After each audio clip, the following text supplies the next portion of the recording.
Hi there, this is Anand, your lean manufacturing coach. In this video, I will be talking about 5 important tips you can follow to improve the productivity of your factory after this lockdown. If you are a part of middle management or senior management from a manufacturing sector, this video is for you.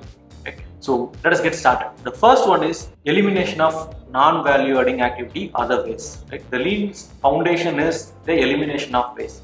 So wastes are activities where there is no physical or chemical change in the product, right? So I would request you to go to the shop floor, list down the activities where there are no physical or chemical changes in the product.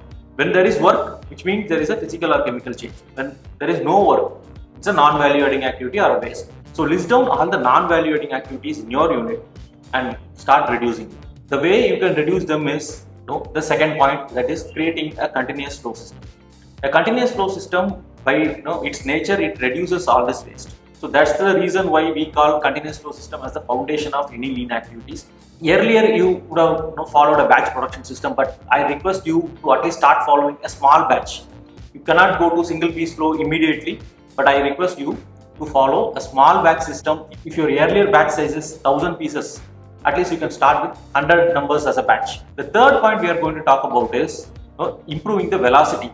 By implementing this second point, that is the continuous flow system, automatically a lot of non-value adding activities would get reduced and the overall velocity of the product increases. That is, you would be able to get the product completed within a short span of time. The overall lead time of manufacturing will reduce. So that's called as the velocity. So improve the velocity of the product. In case you are already following a continuous flow system, the social distancing norms, the guidelines talks about having 1 meter or 2 meter space in between two operators, right?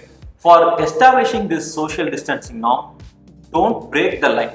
You can add more distance, right? Yes, if you are adding more distance, the continuous flow system will get affected, right? Because the person cannot transfer the product to the next process one by one, right?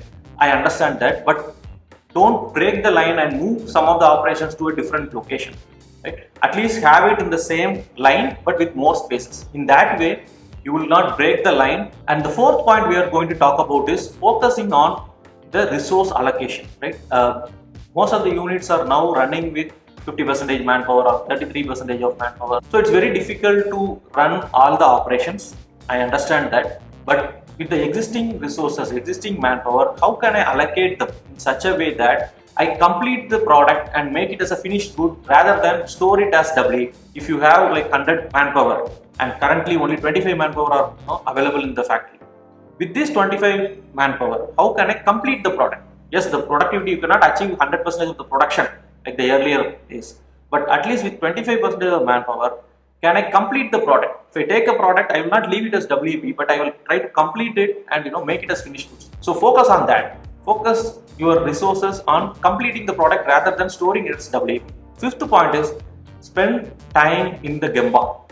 The Gemba here is the workplace. Right? Gemba means shop floor. In a manufacturing company, it's a shop floor. The middle management and senior management people, this is the time where you have to be in the Gemba, in the workplace. You can see a lot of abnormalities, non-value adding activities. You can straight away go and eliminate them. So these are all the 5 important tips. The first one is go to the foundation of lean and start eliminating the waste. Second one is creating continuous flow or at least small batches. Third one is improve the velocity of the product. That is, complete the product faster. If you implement the second point, the third point would be much easier. The fourth one is allocate your resources properly. And fifth one is spend time in the Gemba. So these are the 5 important tips I want to share with all of you. If you find this video useful, just type useful in the comments. You can also share it with your contacts and this video will help a lot of people. So I request you to share it to your contact connections. And you can also give your suggestions, or if in case I left out some important points, you can give it in the comment section. We can discuss. Thank you very much. I will talk to you guys in the next one. Bye.